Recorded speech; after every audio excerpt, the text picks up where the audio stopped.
Good morning student. आज के गणित के क्लास में आप सभी का हार्दिक स्वागत है।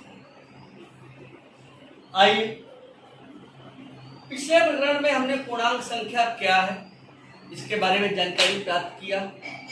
पूर्णांक संख्याओं का योग क्या होता है इसके बारे में जानकारी प्राप्त किया।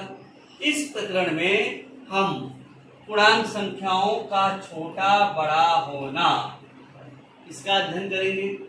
पूर्णांक संख्याओं में कौन सी संख्या बड़ी है, कौन सी संख्या छोटी है, उसके बारे में अध्ययन करेंगे। उसके बाद हम प्रश्न 7 के सवाल हल करेंगे। सबसे पहले हम संख्या रेखा क्या है इसके बारे में हमने पिछले क्लास में अध्ययन किया, पुनः उसका अध्ययन करेंगे। आइए देखते हैं संख्या रेखा क्या है। आइए हम संख्या रेखा का अध्ययन करते हैं। यहाँ पर हमने एक संख्या रेखा बनाया है। संख्या रेखा के मध्य में जिसे हमने कहा आरंभ बिंदु, जिसे हमने शून्य से निर्देशित किया है। संख्या रेखा के दाईं ओर, इस ओर के भाग को हम दायां भाग कहते हैं।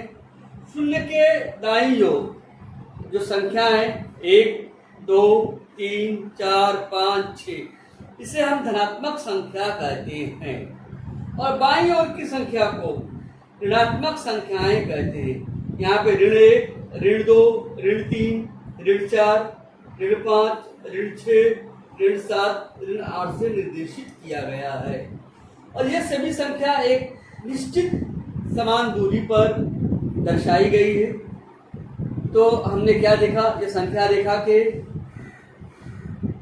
बीच में शून्य है जिसे हम आरंभ बिंदु कहते हैं और दाईं ओर की संख्याओं को हम धनात्मक संख्या कहते हैं। यहाँ 1, 2, 3, 4 लिखा हुआ है, इसका मतलब धन 1, धन 2, धन 3, धन 4, धन 5। धन लगाना जरूरी नहीं है, या इसे 1 पढ़ेंगे या धन 1, दोनों ही पढ़ सकते हैं।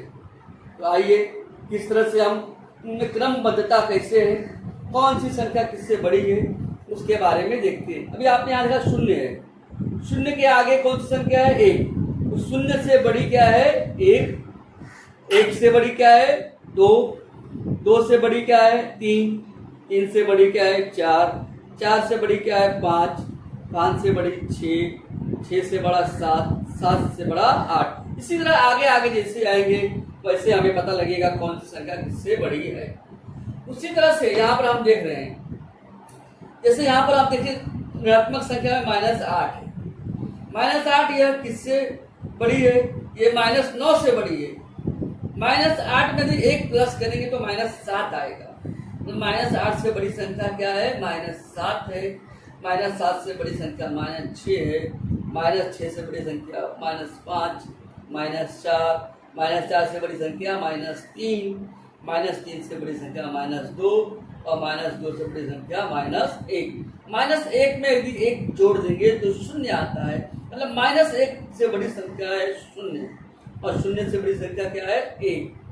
तो इसमें संख्या रेखा में हमें क्या पता लगता है कि जैसे जैसे हम दाईं ओर जाएंगे वैसे वैसे वो संख्या क्या है बड़ी होते हुए दिखाई देगी। मतलब जैसे हम दाईं ओर जाएंगे उसमें 1 अगर जोड़ते हैं वो संख्या उससे बड़ी होती है। इससे -1 है, -1 में +1 कर देंगे तो शून्य आएगा और शून्य -1 से बड़ी है। सभी ऋणात्मक संख्याएं धनात्मक संख्या से छोटी होती है। ऋणात्मक संख्या और शून्य ये जो है धनात्मक संख्याओं से क्या होती है, छोटी होती है। आइए पीपीटी के माध्यम से हम देखते हैं। तो आइए देखते हैं संख्या रेखा से हमने क्या समझा। यहाँ पर पीपीटी के माध्यम से हम देख रहे हैं, संख्या रेखा पर किसी भी संख्या में 1 मिलाने पर उसके ठीक बाद आने वाली दाईं ओर की संख्या होती है। इसके बारे में हमने पढ़ा है। देखिए जैसे उदाहरण लिया -4 है, उसमें अगर 1 प्लस करेंगे तो क्या आएगा -3 आएगा। -3 में 1 प्लस करेंगे तो क्या आएगा -2 आएगा। -2 में 1 प्लस करेंगे तो -1 आएगा। -1 में अगर 1 प्लस करें तो शून्य आएगा। शून्य में 1 प्लस करें तो 1 आएगा। 1 में 1 प्लस करें तो 2 आएगा। इस तरह से क्रमबद्ध बढ़ती हुई जाएगा। तो हमने क्या देखा कि -4 से बड़ी कौन सी संख्या है? -3। -3 से बड़ी संख्या है -2। -2 से बड़ी संख्या है -1। -1 से बड़ी क्या है? 0। 0 से बड़ा 1। 1 से बड़ा 2। 2 से बड़ा 3। 3 से बड़ा 4। 4 से बड़ा 5। कुछ और उदाहरण नीचे दिए गए हैं। अब देखिए से एक धनात्मक संख्या 4 है और -3, इन दोनों में कौन सी संख्या बड़ी है? तो 4 हमारा यहाँ है और -3 क्या है? यहाँ। तो यहाँ पर हम धनात्मक संख्या को हम क्या कहेंगे? बड़ी है। ऋणात्मक संख्या से बड़ी क्या है? धनात्मक संख्या। तो 4 बड़ा है -3 से। 4 और 3 में कौन बड़ा है? 4 और 3 में तो 4 बड़ा है। संख्या रेखा के दाईं ओर जैसे जैसे जाएंगे वैसे वैसे वो संख्या बड़ी रहेगी। 3 और 4 में 4 बड़ी है।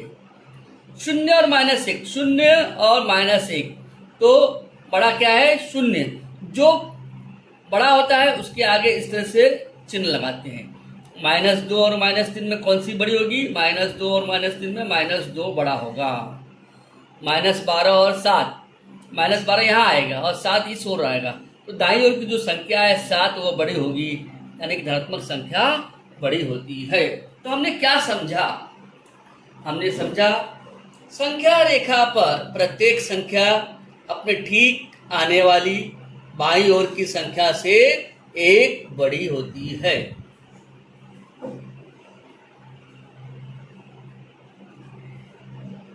आइए प्रश्न संख्या 7 के सवाल हम हल करेंगे और देखते हैं कौन सी संख्या किससे बड़ी है।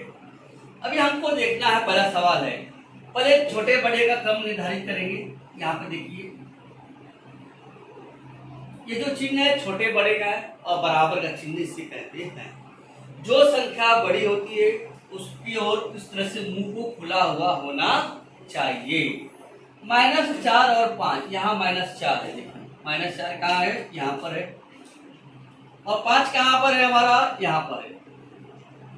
तो -4 से बड़ी क्या होगी? -5, क्योंकि जैसे जैसे हम दाईं ओर जाते जाएंगे दाईं ओर वाली संख्या बड़ी होती है।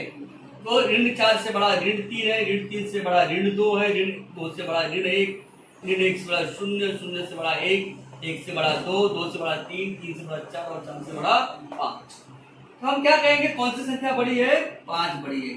जो संख्या बड़ी है उसकी ओर इस तरह से हमें मुंह को खुला रखना है। या अगर हम ये ध्यान दे, अगर एक ऋणात्मक संख्या एक धनात्मक संख्या है तो धनात्मक संख्या ऋणात्मक संख्या से सदैव बड़ी होती है। यहाँ पे ध्यान देंगे हम लोग, कौन सी बड़ी है? 8 बड़ा है। जो बड़ा है उसकी ओर इस तरह से मुंह खुला होना चाहिए। तो दोनों संख्या धन 9 है, यहाँ भी धन 9 है। दोनों समान संख्या है। जब दोनों संख्या समान होती है तो हम कौन सा चिन्ह लगाते हैं? बराबर का चिन्ह लगाते हैं। यदि दोनों संख्याएं समान हो तो यहाँ पर हम लगाएंगे बराबर का चिन्ह। अब यहाँ पे देखिए -6 और 0, हमने कहा था कि धनात्मक संख्याएं ऋणात्मक संख्याएं और 0 से बड़ी होती है और 0 ऋणात्मक संख्या से बड़ा होता है। तो हम 0 बड़ा है -6 से। इस तरह से हमने 4 सवाल को हल किया। अगला सवाल देखते हैं। 7 और 4 में कौन सी संख्या बड़ी है? तो 4 यहाँ है, 7 यहाँ है। 4 से बड़ा क्या होगा? 7। 7 बड़ा है, सभी जानते हैं, गिनती आप सबको आती है। 3 और 0 में कौन सी संख्या बड़ी है? 3 बड़ी है। अब -7 और 7 ऋणात्मक संख्या से सदैव धनात्मक संख्या बड़ी होती है। तो हम क्या कहेंगे? 7 बड़ा है। -12 और 5, केवल इतना ध्यान रखना है, वो ऋण की संख्या है, वो धन का संख्या है। तो धनात्मक संख्या सदैव बड़ी होती है। यहाँ पर हम क्या कहेंगे? 5 बड़ा है। आइए अगला सवाल देखिए, 9वां सवाल। अब यहाँ पे दोनों ऋणात्मक संख्या है, -2 और -8। इसमें कौन सी संख्या बड़ी होगी? तो दोनों ऋणात्मक संख्याएं हैं तो जो छोटी संख्या होती है वो बड़ी होती है। ध्यान रखना है। हमने कहा -8 यहाँ पर है, -8 कहाँ है? यहाँ पर है। और -2 कहाँ है? तो यहाँ पर है। इन दोनों में कौन सी संख्या बड़ी है? तो इससे बड़ी क्या है, -2।